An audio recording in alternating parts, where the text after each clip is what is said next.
Brought to you by V-Guard, co-powered by Sensodyne. Madha लोकसभेचे महाविकास आघाडीचे उमेदवार धैर्यशील मोहिते पाटील यांच्या प्रचारार्थ आज शरद पवार यांची अकलूज येथे सभा होती। आपण जर बघितलं तर माढा लोकसभेमध्ये जवळपास 5 सभा तर शरद पवारांनी घेतल्या होत्या। आज शेवटची सभा तर त्यांची होणार आहे। त्यासाठी तयारी जर आपण बघितलं पूर्णपणे तयार झालेली आपल्याला पाहायला मिळत आहे। खरं तर 4 दिवसापूर्वीच नरेंद्र मोदी यांची देखील सभा याच मतदारसंघात झाली होती। त्यानंतर देवेंद्र फडणवीस यांनी देखील त्यांच्या 2 सभा केल्या होत्या आणि त्या देवेंद्र फडणवीस यांनी मोहिते पाटलांवरती खरं तर मोठ्या प्रमाणात टीका देखील केली होती की कुठल्याही पद्धतीची ठोकशाहीच्या जीवावर लोकशाही जर संपत असेल तर याद राखा असा इशारा दिला होता।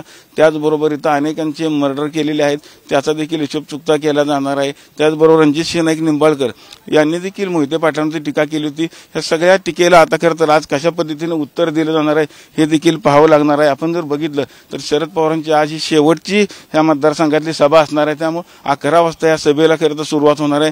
शरद पवार देखील आता काय बोलतात याकडे आता सगळ्या मतदारसंघात संपूर्ण लक्ष लागून राहिलेलं आहे। खरं तर ही जी लढाई जर आपण बघितली तर मोहिते पाटील विरुद्ध रणजित नाईक निंबाळकर ही जी लढाई हाय व्होल्टेज लढाई म्हणून पाहिली जाते। सगळ्या संपूर्ण महाराष्ट्रामध्ये खरं तर या लढतीकडे लक्ष लागून राहिलेलं आहे आणि आज शरद पवार काय बोलतात हे देखील पाहणं आता महत्त्वाचं ठरणार आहे। अकलूजहून कॅमेरामन मिलिंदसह मी Ravi Lavekar, TV9 Marathi. Brought to you by V-Guard, co-powered by Sensodyne.